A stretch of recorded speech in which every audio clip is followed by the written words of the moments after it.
Alors tout d'abord, nous avons besoin de renseigner les dimensions de la pièce, dimensions finies de la pièce. Donc pour cela, il suffit donc de cliquer ici, de renseigner la longueur de la pièce, 862 mm pour le panneau bas du caisson, ainsi que la largeur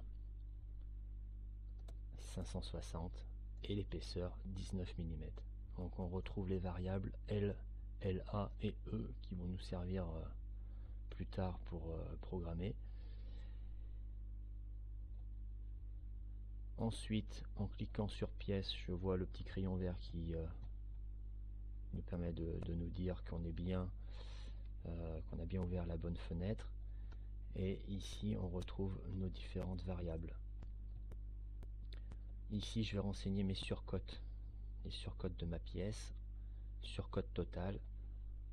On va dire qu'on a une surcote de 10 mm et que l'on veut répartir cette surcote tout autour, c'est-à-dire donc 5 mm tout autour. En vue de dessus, on s'aperçoit que ici on a un petit décalage qui nous permet de bien visualiser la surcote.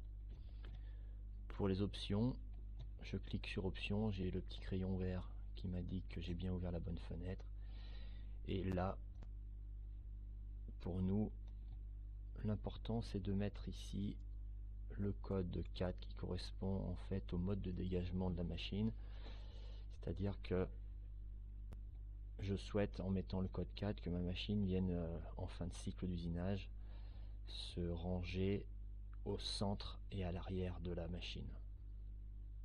Les autres options permettent notamment d'optimiser les perçages verticaux, horizontaux, etc. mais ce ne sont pas forcément importantes pour notre exemple.